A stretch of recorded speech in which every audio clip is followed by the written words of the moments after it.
Y yo estoy aquí con la palabra de Dios, con Biblia en mano. Y yo quiero invitarte para que tú puedas abrir la Biblia. Hoy quiero junto a ti reflexionar en las palabras de Jesús, basadas en el libro de Mateo capítulo 24, versículo 36 al 39.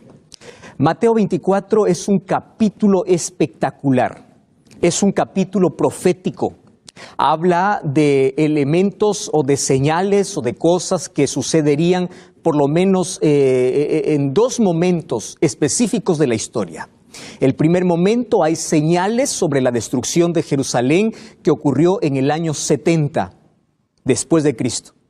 Y también habla acerca de acontecimientos que sucederán antes de la segunda venida de Jesús. Y Jesús ya nos habló mucho acerca de su venida, de las señales que sucederían antes de su venida.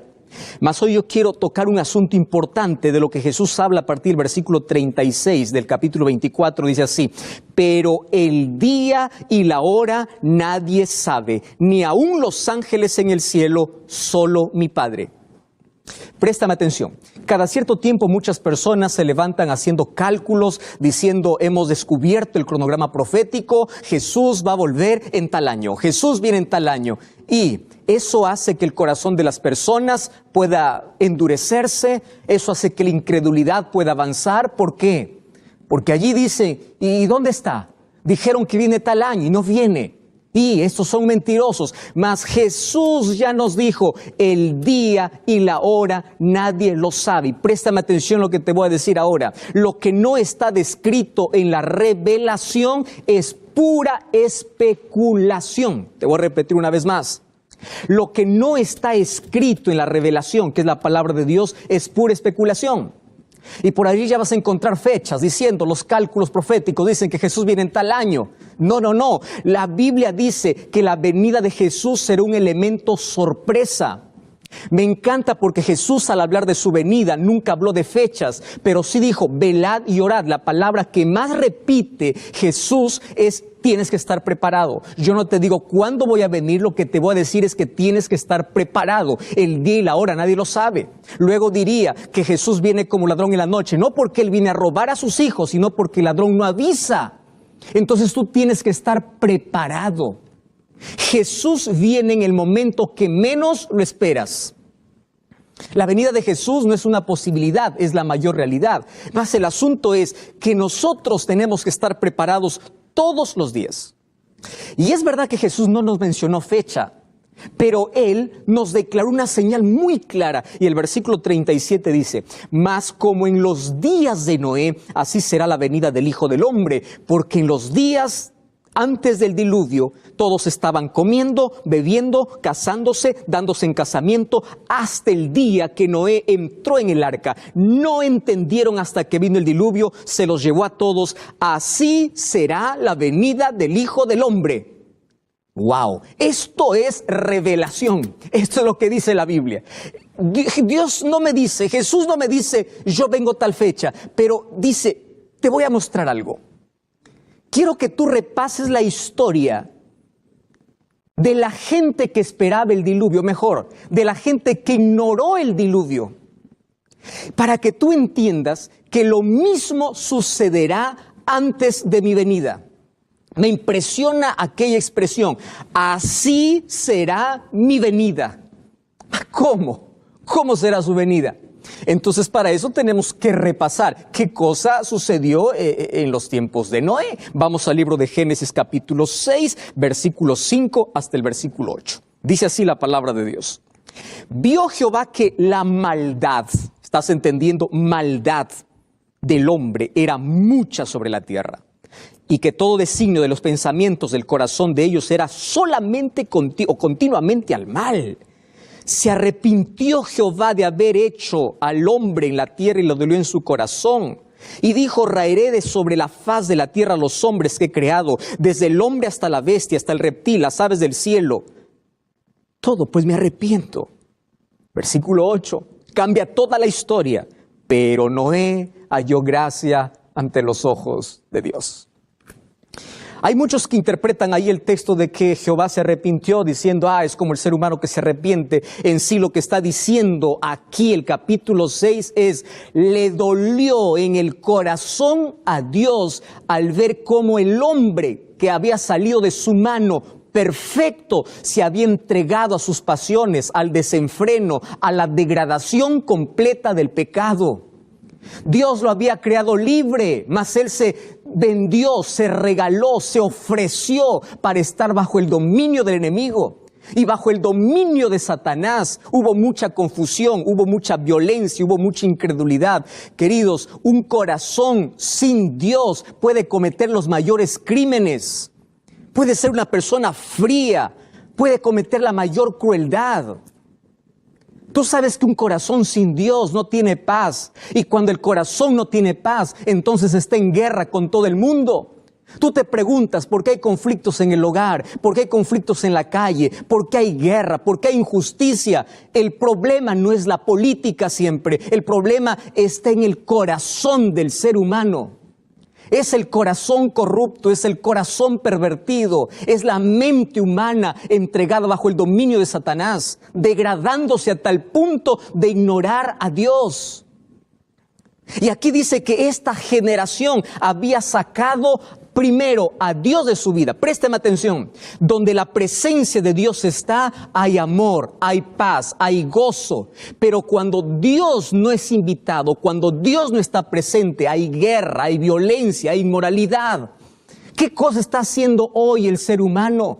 Está sacando a Dios de su vida. Está sacando a Dios de las escuelas. Se está prohibiendo los cursos de religión. Se está colocando Biblias en las cárceles, pero se está sacando de las escuelas, cuando en las escuelas se debe enseñar Biblia para que menos personas vayan a la cárcel. Se ha sacado a Dios del hogar. Y después preguntas, ¿por qué hay tantos conflictos? ¿Por qué hay tantas guerras? ¿Por qué hay tanta pelea dentro del hogar? El problema es que cuando el ser humano no tiene paz, empieza a guerrear, empieza a pelear con todo el mundo y la violencia crece, la maldad crece. Créeme una cosa, lo que la sociedad hoy está viviendo afuera es un reflejo de lo que sucede en el hogar. Allí dentro de la casa se forman los violentos, allí dentro de la casa se forman los asesinos, allí dentro de la casa se forman los mayores crímenes. Porque el ser humano sacó a Dios de su vida y cuando saca a Dios de su vida se entrega a la maldad completa. Y esto es triste. ¿Y sabes por qué es triste? Porque a esta situación hoy está llegando nuestra sociedad. Y yo quiero mostrarte en este momento brevemente las 3 I's que tenía el pueblo antediluviano. En primer lugar, la I de inmoralidad. La segunda I, la I de incredulidad. Y la tercera I, la I de insensibilidad. Te voy a repetir una vez más. Estas 3 I son peligrosas. Inmoralidad, incredulidad e insensibilidad. ¿Acaso no es esta la sociedad en la cual tú y yo estamos viviendo? Una sociedad inmoral, una sociedad incrédula, una sociedad insensible. Por eso es que hay tanta crueldad. Padres que matan a sus hijos, hijos que planifican la muerte de sus padres, porque sacan a Dios de su vida. Y allí dice, así será la venida del Hijo del Hombre. La maldad será en extremos sobre la tierra. Mas aquí presenta algunas características. Dice que esta gente comía y bebía. No está diciendo que eso está mal, porque el matrimonio fue creado por Dios. Dios creó en el matrimonio en el Edén, casando a la primera pareja, Adán y Eva. Es así como Dios constituyó el hogar, hombre y mujer. Ese es el diseño divino. Y no está mal que la gente se case, no está mal que la gente coma. Lo que aquí está diciendo el texto es, ellos ignoraron a Dios y continuaron con su rutina como si nada pasara. Qué peligroso es ignorar la palabra de Dios. Qué peligroso es continuar con nuestra rutina, ignorando a Dios, sacando a Dios de nuestra vida. ¿Y sabes por qué es peligroso? Porque el ser humano se cree eterno. El ser humano hace planes, nunca pensando que ese puede ser su último día. Hasta que una prueba, una crisis viene, le sacude, le mueve y le dice, tú eres frágil. Hoy todo el mundo está amenazado por la muerte. Hoy todo el mundo está encerrado en sus casas porque hay algo que te sacude y te dice, mira, tú eres un ser humano pequeño, tú no tienes el control de todas las cosas. Pero si esas cosas no suceden, el ser humano continúa en su loca vida, ignorando a Dios. ¿Sabes qué cosa es lo que me preocupa? Estos antediluvianos sabían lo que iba a acontecer, pero siempre ignoraron las amonestaciones de Dios. 120 años Noé predicó. Algunos comenzaron creyendo y terminaron burlándose. Ahora te quiero hablar. ¿Cómo es posible que un creyente pueda pasar al terreno resbaladizo y peligroso de la incredulidad? ¿Tú sabes que es fácil? ¿Eso es fácil? Primero, todo ser humano nace creyente. La incredulidad es una elección en el camino. Todo ser humano nace con necesidad de Dios. Tú no puedes negar esa necesidad de Dios. Tú no puedes ocultar el vacío que tiene el corazón cuando no tiene a Dios. Tú eso no puedes. Todo ser humano nace creyente. Ahora, préstame atención. ¿En qué momento el ser humano pasa al otro lado? ¿O está entretenido? ¿O está distraído con las cosas? Mas yo quiero mostrarte algunas cosas interesantes. Número 1. El mensaje de Noé era un mensaje impopular. Quiere decir, no era un mensaje que les gustaba oír a las personas. Mucho cuidado cuando pasas por alto aquellos mensajes impopulares, aquellos mensajes y amonestaciones que vienen de parte de Dios. Hay personas que solamente les gusta escuchar aquello que les conviene, aquello que tiene que ver con prosperidad, aquello que tiene que ver con un milagro inmediato, mas no con salvación, no con juicio, no con gracia. Mucho cuidado, el mensaje de Noé era un mensaje impopular. Y por ser un mensaje impopular, la gente terminó ignorando. ¿Por qué impopular? Noé hablaba de un diluvio. ¿Cómo diluvio? La Biblia dice que hasta que llegó el diluvio, ni una gota caía del cielo. De la tierra salió un vapor para regar a todas las plantas. ¿Cómo vas a creer que un diluvio va a haber? Hoy la mente posmoderna se burla de aquel creyente. Dice que el creyente tiene la mente cerrada. No, querido, no tiene la mente cerrada. Tiene la mente iluminada con la palabra de Dios. La generación posmoderna, la sociedad posmoderna ignora lo que es ofensa a Dios. Está acostumbrado a ofender a Dios.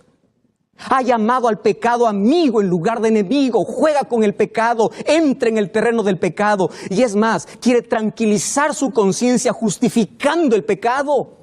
Diciendo lo que eso es pecado, eso es para los abuelos, eso es para lo antiguo. Ahora estamos en una generación libre. ¿Libre? No, esta es una generación esclava de sus propios deseos. Esta es la generación esclava de las luces. Esta es la generación esclava de sus caprichos. Y tú dices, no, pecado, ¿qué es pecado? Cuando el corazón del ser humano tiene menos conciencia de pecado, tiene menos necesidad de un Salvador. Voy a repetirte esto. Cuando el corazón humano tiene menos conciencia de pecado, tiene menos necesidad de un Salvador. La maldad era mucha. Ignoraron el mensaje que Dios había dado a Noé. ¿Cuánto tiempo predicó Noé? 120 años. El tiempo es otro factor. 120 años predicando. Hay personas que dicen, yo escuché que Jesús viene, soy segunda, tercera, cuarta generación. Esto es una mentira. Jesús nunca viene. Y en lugar de creer, el ser humano se vuelve más incrédulo. ¿Qué cosa es lo que me sorprende? Me sorprende lo que dice Lucas 18:8, que cuando el Hijo del Hombre venga, cuando Jesús venga, dice, ¿hallará fe en la tierra? Porque el corazón del ser humano se habrá llenado de incredulidad por el tiempo.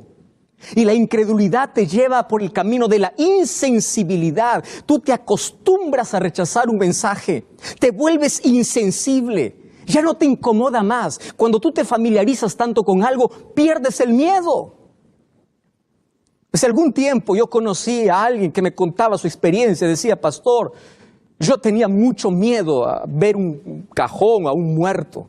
Hasta que un día por necesidad tuve que trabajar en una morgue. Era seguridad, no porque los muertos se iban a escapar. Yo sé que los muertos están muertos. Sin embargo, yo tenía terror, pero por necesidad tuve que cuidar en ese lugar. Usted no sabe la pesadilla que yo vivía primera noche, segunda noche, primera semana, segunda semana, hasta que me acostumbré. Y cuando me acostumbré, yo los veo como son. Sin embargo, antes yo tenía temor, ahora no tengo más. Yo con esto no te estoy diciendo que tú debes tener miedo a los muertos, porque los muertos están en su tumba, los muertos no tienen conciencia, los muertos están descansando. Mas voy a ese sentido, cuando tú te familiarizas tanto con algo, pierdes el miedo. Cuando tú escuchas un mensaje de Dios y no lo aceptas en tu corazón, entonces tu corazón va formando una capa dura. Cuando hablo de corazón estoy hablando de tu mente. Y llega al punto que tú ya no vas a querer más escuchar la voz de Dios. Todo se vuelve común, todo se vuelve igual. Hasta que un día despertaron. Era un día de fiesta.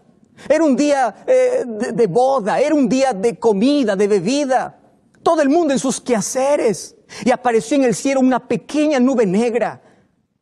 El primer trueno, imagino que alarmó a toda la gente, porque hasta ahí nunca se había escuchado un trueno. Y de pronto comenzó a caer. Y se rompieron las cataratas del cielo, comenzó a caer agua del cielo y del abismo de la tierra salió agua. Y la gente antediluviana corría desesperada, ¿a dónde? Al lugar que siempre estuvo invitándoles, pero que nunca aceptaron. Fueron para el arca. Noé, ábrenos, Noé, ábrenos. Y por más que Noé quería abrir la puerta, él no podía, porque Dios mismo cerró la puerta. Y quiero que entiendas algo. Hoy la gracia está abierta, hoy la gracia está disponible, pero no siempre estará abierta. El libro de Apocalipsis capítulo 3, versículo 7, mira lo que dice la palabra de Dios. Apocalipsis capítulo 3, verso 7. Escribe el ángel de la iglesia en Filadelfia, esto dice el santo, el verdadero, el que tiene la llave de David. Llave significa autoridad, el que abre y ninguno cierra, pero cuando cierra, ninguno abre. Esto es la salvación. Mientras Cristo está intercediendo, nada puede impedir que tú puedas tener perdón, pero un día se cerrará la gracia. Y cuando voy al libro de Apocalipsis capítulo 15, versículo 8, dice que Jesús saldrá del lugar santísimo del santuario. El templo se llenó de humo por la gloria de Dios. Nadie podía entrar y 7 plagas cayeron sobre la tierra. Un día se cerrará la oportunidad en el cielo. Así como para los antediluvianos se cerró la puerta del arca, hoy se cerrará la puerta de la gracia. Sí, se cerrará. ¿Recuerda la parábola de las 10 vírgenes?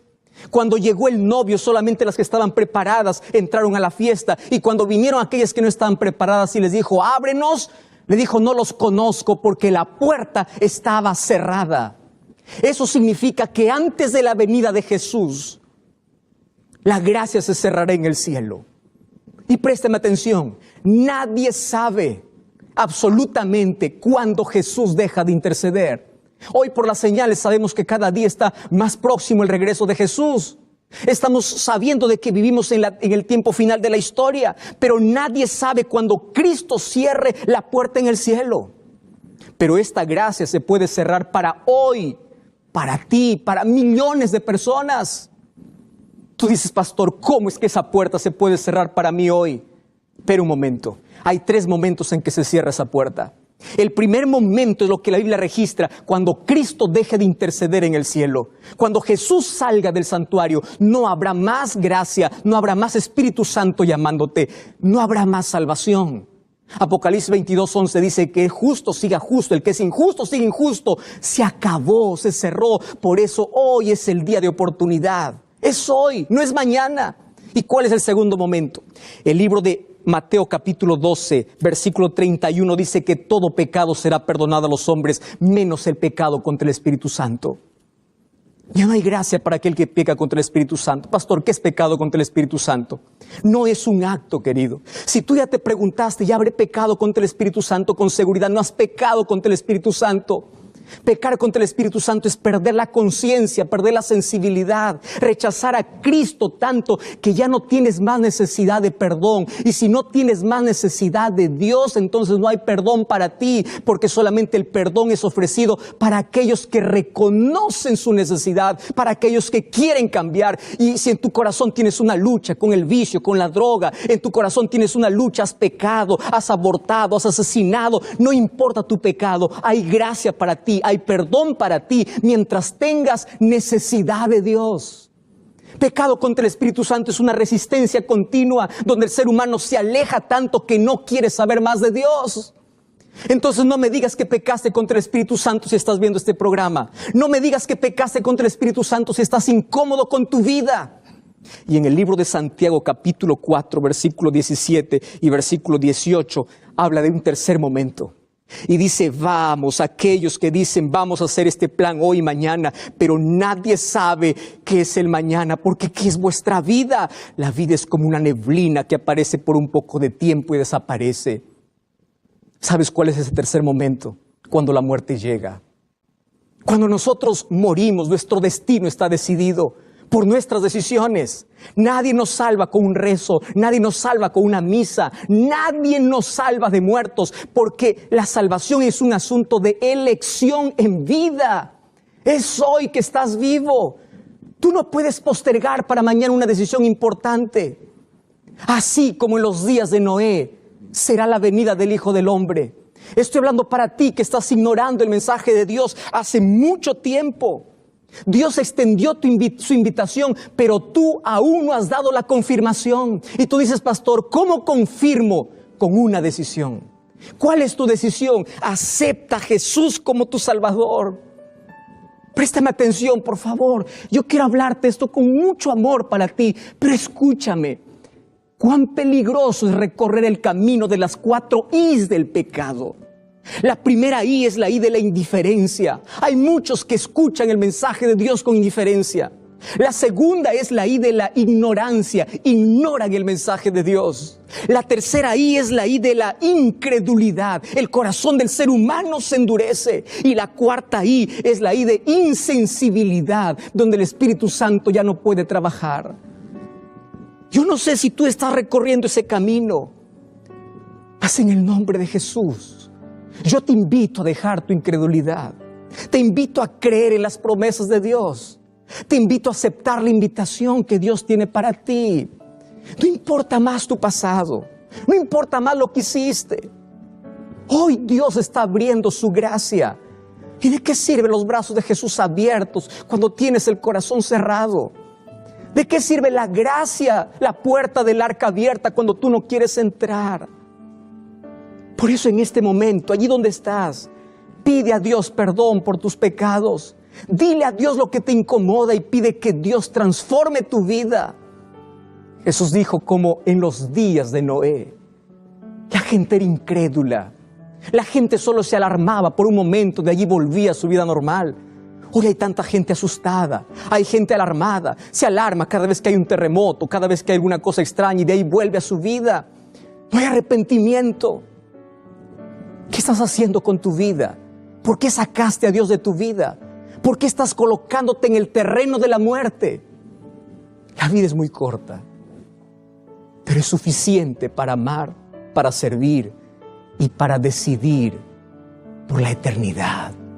Y en este momento, en el nombre de Dios, yo te invito a decidir por Jesús, aceptar su gracia, abrir tu corazón, abrir su palabra y a colocar tu voluntad en armonía con la voluntad de Dios.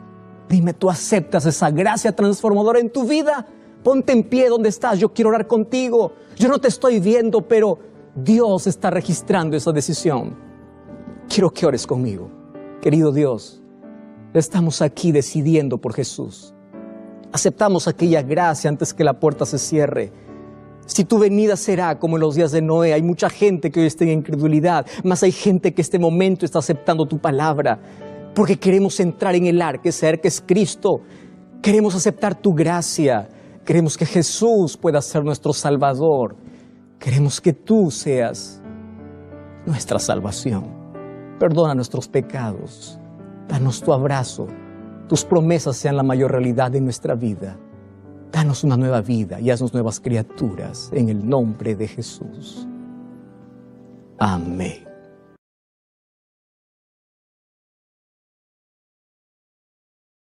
Yo quiero hablar de algo tan simple que es fundamental para alcanzar la salvación. La salvación comienza con creer. Un día un carcelero le dice a Pablo, ¿qué haré para ser salvo? Pablo le dice, cree. Ah, entonces pastor, ya estoy salvo porque yo creo. Marta creía en Dios y Jesús le insiste, cree. Entonces, ¿cómo poder entender las palabras de Jesús que le diga a un creyente que crea? Quiere decir que nosotros no hemos entendido qué significa creer. Jesús está hablando con un creyente, con alguien que creía en Dios, que creía en la resurrección, que creía en Jesús. Y le insiste, tú tienes que creer. Y mira, en toda la Biblia nos cuenta los hechos más asombrosos de Dios con una finalidad, que tú y yo podamos creer. La Biblia nos invita a creer. ¿Y qué cosa es creer? Y para eso se resume en una palabra tan importante que tiene tanto poder, la palabra fe. Fe es creer. La Biblia dice, el justo por fe vivirá. La experiencia del justo es una experiencia de fe.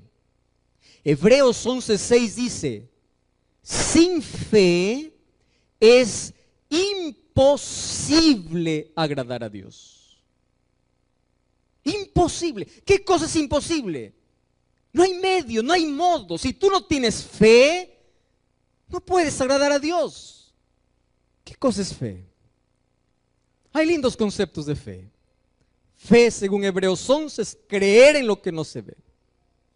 Otro concepto lindo de fe es la respuesta humana ante la iniciativa divina. Dios te ofrece su gracia y el hecho de que tú recibas esa gracia se llama fe. Mas, ¿qué cosa es fe? Si la Biblia hace un énfasis tan especial en creer, en tener fe, entonces nosotros tenemos que aprender a creer. Y el versículo 40, Jesús le dice a Marta, ¿no te he dicho que si crees verás la gloria de Dios? Queridos, el mundo nos ha enseñado la siguiente frase: ver para creer. La Biblia nos enseña creer para ver. No necesitas ver para creer, necesitas creer para ver. Y eso es fe. Ahora, ¿cuál es el concepto que nosotros tenemos de fe? Hay algunos que toman el texto de Jesús cuando dice, si ustedes tienen fe como un grano de mostaza, dicen a este monte, levántese, se levante, o traspásate al mar, se traspasará, porque para aquel que tiene fe, todo le es posible. ¿Ustedes creen esa promesa? Amén. Levante la mano aquel que cree. Muy bien. ¿Y qué significa todo? Todo es todo, ¿verdad? No hay nada que excluya. Y hay algunos que toman ese texto y lo colocan en un contexto diferente. Y aquí voy a tocar en un tema muy delicado. Quiero que presten atención. ¿Está bien? Présteme toda la atención aquí. Escúchame allí con atención. Lo que voy a decir ahora es tan importante. Hay muchos que creen que la fe es un recurso para obligar a Dios a hacer lo que yo quiero.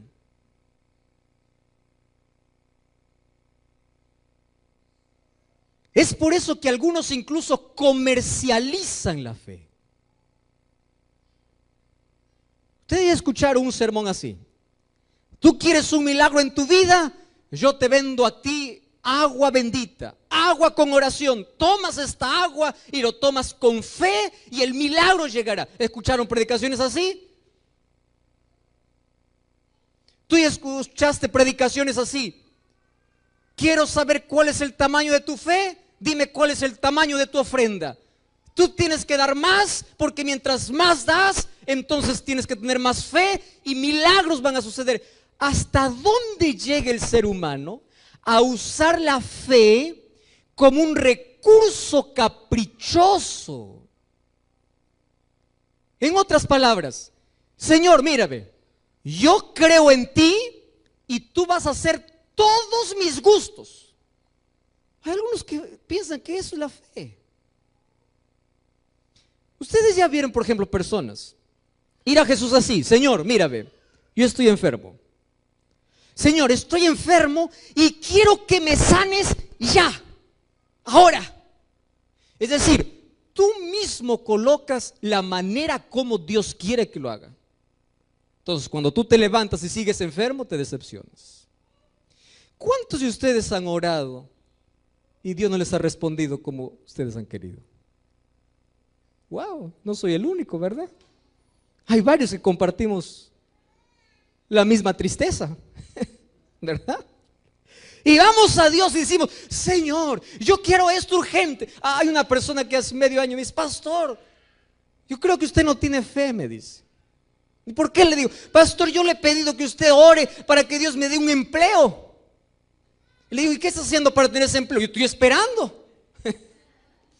¿Y qué horas va a llegar? Nosotros pensamos que la fe obliga a que Dios cumpla mis caprichos. Y tú vas a ver cristianos frustrados porque piensan que la fe es un recurso para hacer que Dios haga lo que yo quiero. Te voy a contar una ilustración aquí. ¿Tú te imaginas qué sucedería si Dios te diera todo lo que tú quieres? Hay cosas que nosotros creemos que es lo mejor para nuestra vida porque vemos solamente nuestro presente, no vemos el futuro. Y hay cosas que Dios no nos va a dar ahora porque sabe que no es el momento y nos va a dar después. Hay otras cosas que Dios va a decir: no, yo no te voy a dar porque lo que tú crees que te hace bien en sí no te hace bien, te hace mal. Hay una historia que a mí me gusta contar. Una vez dice que dos hermanitos estaban allá jugando en el cuarto, ¿no? Un varoncito y una nenita, una niñita. Y de pronto la niñita empieza a llorar y la mamá está en la cocina, no ve lo que está sucediendo y le pregunta al hermanito que era mayor. Le dice: ¿por qué llora tu hermana? Le dice. Bueno, le dice: porque no le doy lo que ella quiere. Y la mamá, como no sabía lo que la niñita quería, le dice: mira, para que deje de llorar, dale lo que ella quiere. Y no pasó un minuto y la niña empezó a llorar más fuerte. Y entonces la mamá le dice: ¿y qué sucedió ahora? Pues yo le di lo que ella quería. Y recién la mamá pregunta y dice: ¿y qué cosa quería? Quería agarrar una abeja. Y la abeja la agarró y le picó. Imagínate, nosotros a veces vamos a Dios y le decimos: yo quiero así, a mi modo. Yo quiero que me sanes ahora, yo quiero un empleo ahora, yo quiero el milagro ahora. Pero el milagro no va a ser como tú quieres, va a ser como yo quiero. Entonces se levantan y no sucede el milagro y dice: Dios no me escucha, Dios no me escucha, Dios no me escucha. No es que Dios no te escucha. Es más, cuando tú oras ni siquiera estás informando a Dios, porque Dios sabe cuál es tu necesidad. La oración es para depender de Dios. La oración es para aceptar la voluntad de Dios. La oración no es para obligar a Dios a cumplir nuestros caprichos. La oración es para prepararnos para recibir las bendiciones de Dios en el momento que Él quiere darnos. La oración es para colocar paz en el tiempo de espera. La oración nos enseña a recibir las bendiciones de Dios y la oración nos ayuda a aceptar los nos de Dios. Por eso no te frustres cuando tú vas a Dios y le dices: Señor, yo quiero esto ahora, Señor, tiene que ser ahora y ahora. ¿Tú has visto a un niñito cuando va al mercado y quiere un juguete? Así somos con Dios, ¿verdad? Yo quiero esto ahora, y cuando no le das empieza a revolcar allí en el mercado y a hacer todo su show. Y si el padre es firme, le dice: no. Y se acabó. A veces nosotros hacemos ese tipo de cosas, ¿verdad? Oh, Señor, tú no me escuchas, ahora me voy, ahora no quiero saber nada, ahora. Y Dios te mira y dice: hijo, yo te iba a dar mejor de lo que estabas pidiendo.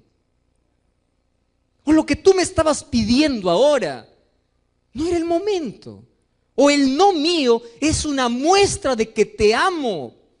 Porque si te diera todo lo que tú me pides, ¿cómo sabes que la bendición que estás pidiendo se va a tornar en maldición? Dios puede tornar los mayores fracasos de nuestra vida en las más grandes victorias. Eso es lo que Dios puede hacer. Ahora, fe no es decir a Dios que haga lo que yo quiero, es aceptar lo que Él quiere para mi vida. Pastor, entonces, ¿cómo se entiende el texto? Cuando ustedes piden con fe, pidan todo lo que quieran. Ahora te explico.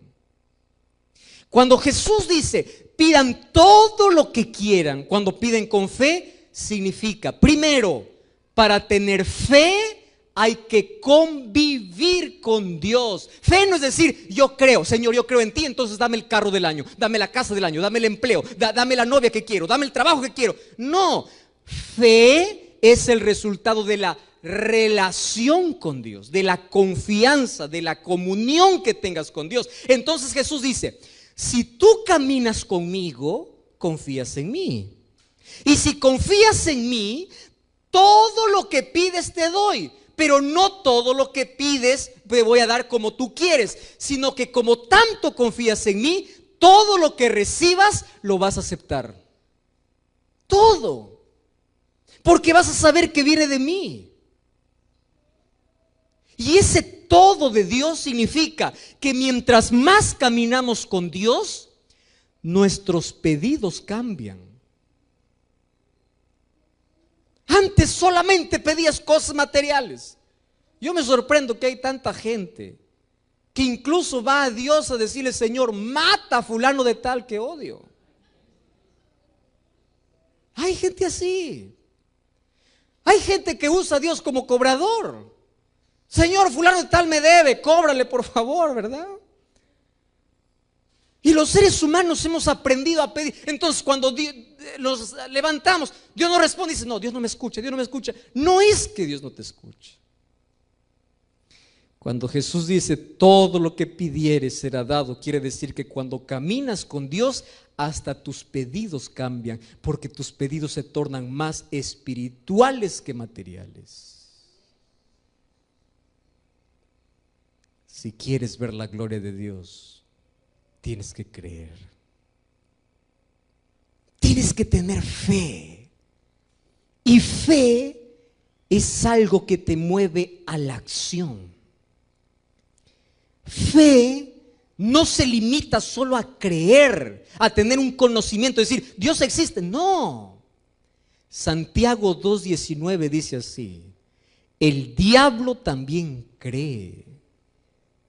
Ahora, yo te voy a decir una cosa. Hace tiempo yo leí una frase que me estremeció y decía, el ateísmo es tan extraño en la existencia humana que ni siquiera el diablo ha llegado a ese nivel. Porque el diablo es creyente. Santiago 2:19 dice que el diablo cree y tiembla. Hay muchos cristianos que ni creen ni tiemblan, es decir, ni el diablo llegó a ese nivel. Pero allí dice no se arrepiente. Es igual que muchos, ¿verdad? Creen en Dios, pero no se arrepienten. ¿Qué tipo de fe es esa? ¿Qué cosa es fe, queridos?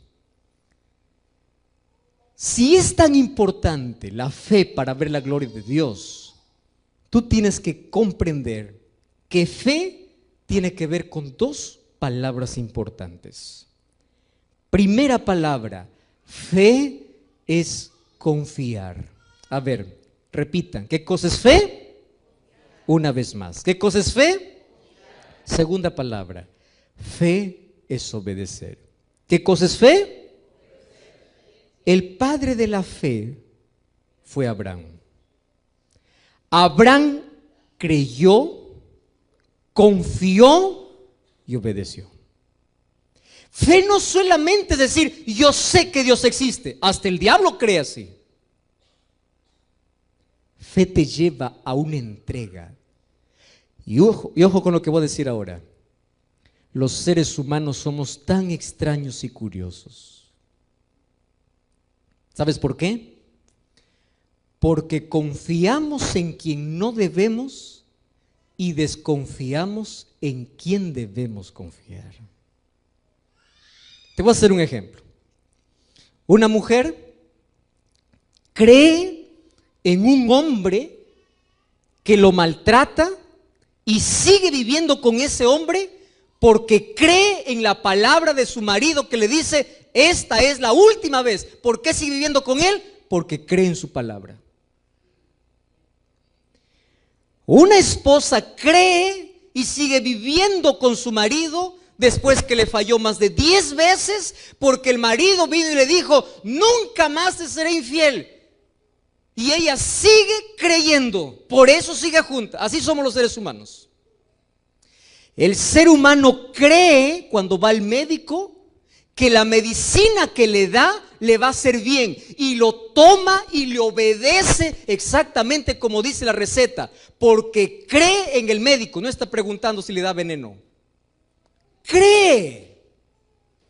El ser humano cree cuando sube a un avión, nunca ve el rostro del piloto, no sabe quién está dirigiendo, no sabe ni siquiera si el piloto está durmiendo, está despierto, pero el ser humano cree en alguien que no ve, pero cuando se trata de Dios, no cree. No cree. Así somos los humanos, ¿verdad? Creemos en el médico, creemos en el piloto, creemos en aquel que nos hace daño, creemos. Ahora, viene Jesús, que es fiel, tu Salvador, tu Dios, tu amigo. Viene con una promesa y dice: hijo, yo te llamo, no temas, yo estoy contigo. Y Dios está llamando a ti desde hace tiempo. Y dice: por favor, hijo, yo te estoy llamando, ven, ven. ¿Y tú qué cosa dices? No, ¿por qué? Tengo miedo. ¿Y por qué tienes miedo? ¿Acaso no crees que Dios dice: no temas porque yo estoy contigo? Ah, no, ¿por qué no crees? Así somos los seres humanos. Estoy acordándome de una historia. Ustedes lo han escuchado muchas veces. De un malabarista que en una cuerda cruzaba de un extremo a otro, un tremendo abismo, en solamente una cuerda. Y aquí de este lado había un grupo de personas que cuando veía este malabarista, algunos de curiosos, ¿verdad? A ver qué hora se cae, qué hora se cae. Y este comenzó allí en la cuerda a sostenerse, tenía tanto equilibrio que empezó a paso avanzar, paso a paso avanzar, paso a paso avanzar. Y toda la gente cada vez se le paraba la respiración, o ya entrecortada la respiración, porque no sabía si iba a llegar, hasta que dio el pie, puso el pie en el suelo firme y toda la gente empezó a aplaudir. Y había otro grupo de gente esperando al otro lado, diciendo: wow, qué impresionante. Entonces el malabarista se acercó a uno y le dice: ¿tú crees que yo puedo volver nuevamente en la cuerda hacia el otro lado? ¿Qué cosa creen que le respondió? Claro, yo sí creo, porque yo ya te vi cruzar de nuevo, lo haces con más experiencia. Yo sí creo. Y le dice: ¿tú realmente crees que yo puedo volver? Le dice: sí creo. Entonces le dice: si tú crees, súbete a mi hombro y vamos juntos. Ah, no, le dijo, ahí sí no me voy. Yo creo que tú puedes cruzar, pero subirme en tu hombro, eso no. Así sucede nuestra fe con Dios, ¿o no? Tú dices: yo creo en Dios, amén, aleluya, Dios existe, creo. Y Jesús te dice: ¿tú crees en mí? Y tú dices: sí, Señor, yo creo, yo creo. Entonces Jesús dice: si tú crees, súbete en mi hombro. Súbete. ¿Y cuál es la respuesta que hace el ser humano? Ah, no, Señor, subir a tu hombro no.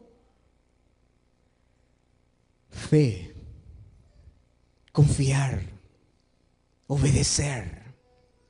La fe te mueve a la acción. La fe hace las cosas posibles porque tú confías en Dios. Fe es confiar en la voluntad de Dios. Fe es obedecer. Fe es saber que Dios nunca te va a traicionar, nunca te va a fallar. ¿Y qué sucede cuando tú tienes fe? La fe te lleva a una entrega completa a Dios. Por eso, tú no me digas que tienes fe si no te has entregado a Dios. Porque ¿cuál es la demostración de fe? Fíjate una cosa. ¿Por qué una pareja de novios se casa? ¿Tú ya escuchaste a alguien decir, yo me caso para ser feliz o para ser infeliz? Nadie. Nadie se casa para eso. Cuando una pareja se conoce, empiezan allí a conocer sus gustos, empiezan a ver sus semejanzas, sus diferencias, empiezan allí a noviar, a salir, empiezan a conocerse y llega un momento en que dicen, mira, yo confío en ti y porque confío en ti, yo decido vivir contigo. Vamos a vivir juntos, ¿verdad? Nadie va a convivir con alguien que desconfía. En otras palabras, ¿qué cosa estás diciendo a ese joven o a esa señorita? Yo tengo fe en ti. Yo creo en ti. Y porque yo creo en ti, yo decido vivir contigo. Lo mismo sucede con Dios. Tú empiezas a conocer a Dios mediante la Biblia. Y cuando conoces a Dios, llega un momento en que tú dices, Señor, te conozco que yo quiero vivir contigo. Y Jesús viene y dice, está bien, quiero vivir contigo, vamos a casarnos. Y ese matrimonio, ¿cómo se llama? Bautismo. Y cuando te bautizas, tú empiezas a declarar públicamente para todos de que tú confías, de que tú crees y que tú decides entregar tu vida a Jesús. Y que tú decides vivir con Él porque confías en sus promesas.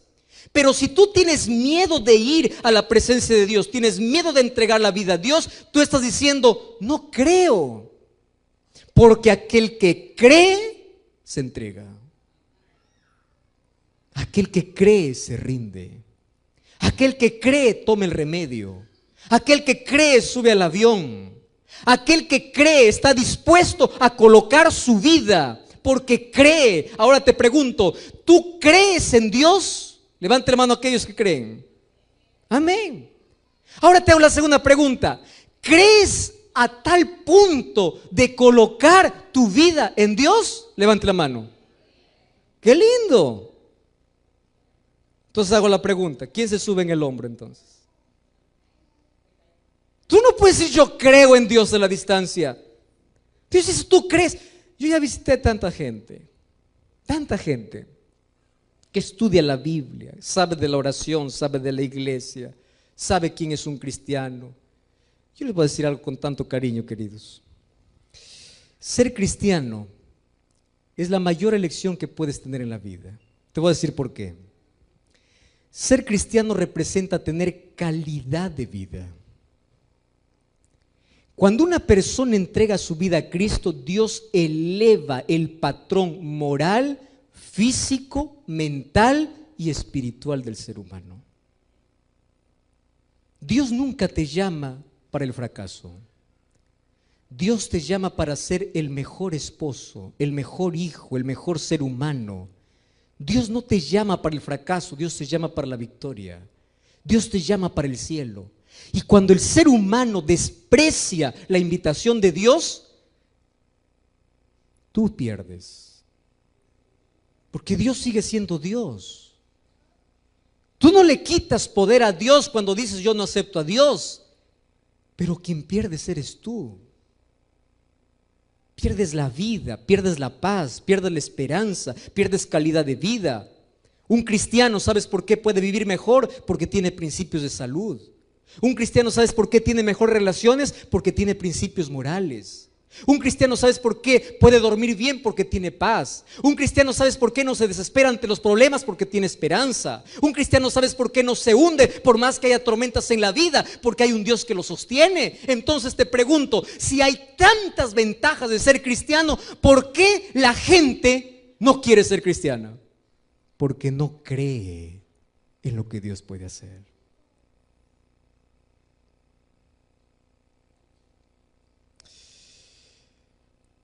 Cuando yo estaba comenzando a hacer mis prácticas como misionero allí en la ciudad de Lima, yo conocí a un profesor, un catedrático de una de las universidades más prestigiosas de la capital. Y un día yo me acerqué para él a preguntarle, decirle, ¿cómo es que tú así empezaste a frecuentar la iglesia, a conocer de Dios o aceptar a Dios? Y él me dio una respuesta media complicada de entender. Me dice, pastor, yo nunca creí en Dios. No, está bien, eso fue tu pasado. Yo sé que ahora crees en Dios, porque ahora es incluso líder de iglesia. Sí, dice, pero usted no sabe mi historia. Yo maldije a Dios porque me quitó a mi madre cuando yo tenía 8, 9 años de edad. Y yo crecí odiando a Dios. Y yo me puse aquí en mi mente, durante toda mi vida, yo voy a estudiar la docencia solamente para colocar en la mente de todos los alumnos que la mayor ignorancia es creer en un Dios que no existe.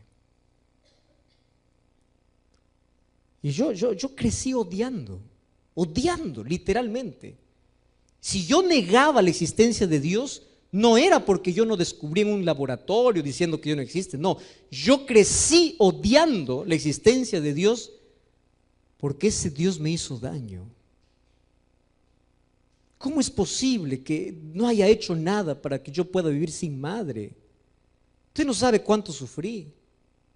10, 12, 14, 15 años, empecé cada vez a colocar argumentos y argumentos de que Dios no existe. Empecé a investigar en la ciencia, empecé a investigar en la biología, en todas las ciencias. Y un día me convertí en profesor. Entonces, cuando yo me convertí en profesor, mi primera clase para todos mis alumnos siempre era: no quiero un creyente en este salón. Y si yo sabía que había un creyente, yo intentaba hacer la vida imposible de ese creyente. Es más, si yo podía jalarlo en todos los cursos y permitir que nunca se graduara, yo lo haría, porque yo odiaba no solamente a Dios, sino a todo aquel que creía en Dios. Pero un día, yo estaba en mi salón de clases. Y mientras yo estaba allí con la tiza en la pizarra, colocando algunos conceptos básicos, escuché un sonido en las ventanas y vi que la pizarra empezó a temblar. Y temblaba, y temblaba, y temblaba. Y vi que todos los alumnos empezaron a correr. Yo, autosuficiente, y dije, yo no tengo miedo a nada. Yo le dije a mis alumnos que se calmaran. Y yo pensé que esto pasaría rápido, más empecé de que la pared donde estaba la pizarra empezó a rajarse. Y yo empecé a desesperarme. Y nunca vi a la muerte tan cerca de mí. Miré por la ventana y vi que el edificio que estaba al otro lado empezaba a desmoronarse. Y todos empezaron a gritar. Y yo vi que el católico empezaba a persinarse, el evangélico empezaba a orar, el adventista empezaba a clamar, y todos empezaban a hacer grupos y se abrazaban y decían: Señor, Señor. Y yo no sabía qué hacer. Todos corrían a su Dios y yo no tenía dónde correr. ¿A quién corro? Y yo pensaba que el edificio iba a caer sobre mí. Y yo me imaginé toda la tragedia que puede venir. Y me imaginé muerto y mi familia. Y dije: ¿y ahora dónde voy? Y todo el mundo se abrazaba, oraba. ¿Y yo qué voy a orar? Yo no creía en Dios. Y cuando vi que aquellos ladrillos empezaron a caer, mientras todos estaban haciendo grupos de oración, y yo no quería perder mi arrogancia ni mi orgullo, yo salí, me encerré en un baño. Y cuando pensé de que nadie me veía, yo me arrodillé. Y yo oré por primera vez después de los 8 años de edad. Y yo le dije así: Señor, hoy descubrí que mi incredulidad no me favorece en los momentos de dolor. Todo el mundo sabe a quién correr cuando llega la tragedia. Pero yo, ¿a dónde voy a correr si no te tengo? ¿A dónde? Aquel terremoto dejó tantas víctimas. Gracias a Dios yo salí vivo. Y a partir de ese día, yendo para casa, en mi cabeza estaba la imagen, todos orando. Pastor, no sabe la desesperación, todos orando, todos corriendo. Y yo no sabía a dónde correr. Porque así es la vida sin Dios. Tú puedes decir que tienes todo, tú puedes decir que nada te falta en la vida, tú puedes decir de que todo está bien, mientras tengas dinero, mientras tengas salud, mientras tengas familia, mientras tengas 2 brazos y 2 piernas para caminar. Pero espera que llegue la desgracia en tu vida, espera que la muerte esté frente a ti. Espera que llegue un momento donde todos saben a dónde correr y tú no tienes dónde correr, porque el dinero no te salva, el poder no te salva, la fama no te salva, la riqueza no te salva. ¿A dónde vas a correr? ¿A dónde vas a ir? Queridos, fe nos abre las puertas del cielo. La fe hace que podamos extender nuestra mano para decir: Señor, ayúdame. En tus momentos de mayor dolor, la mano de Dios se extiende para decir: yo estoy contigo. Dios nunca te prometió cumplir todos tus caprichos, pero sí te dijo: si crees, siempre, siempre, siempre verás mi gloria, porque mi presencia estará constantemente contigo. Siempre verás mi gloria. ¿Acaso no te he dicho que si crees puedes ver la gloria de Dios? ¿Qué cosa quieres ver en la vida? ¿Un milagro? El mayor milagro se recibe por fe. El mayor milagro es tener paz en medio del dolor, fortaleza en medio de las cargas. El mayor milagro es despertar un día y aunque veas que el día está gris, para ti está soleado, porque Dios cambia tu visión. Un milagro es saber que estás frente a la muerte y no le tienes miedo, porque sabes que Dios te acompaña. Un milagro es que aunque tú no veas un empleo, Dios te sostiene. Un milagro es que aunque tú estés ahora en un hospital desahuciado, no tengas miedo a morir, porque si crees verás la gloria de Dios. Un milagro es juntar tu corazón despedazado y unirlo. Un milagro es restaurar tu familia destruida. Un milagro es tener paz en medio de tanto conflicto. Un milagro es saber que un día estabas perdido, mas ahora eres salvo por Jesús. Mas tienes que creer. Cree. Tu incredulidad solo te lleva al vacío. Tu orgullo solo te lleva al abismo. Tu incredulidad solamente cierra las puertas del cielo. Mas si tú extiendes tu mano para decir: yo creo, Dios extenderá su gracia para decirte: yo puedo. Donde tú estás, levántate en el nombre del Señor, aunque yo no te vea, y dile a Jesús: yo creo, yo creo, yo creo.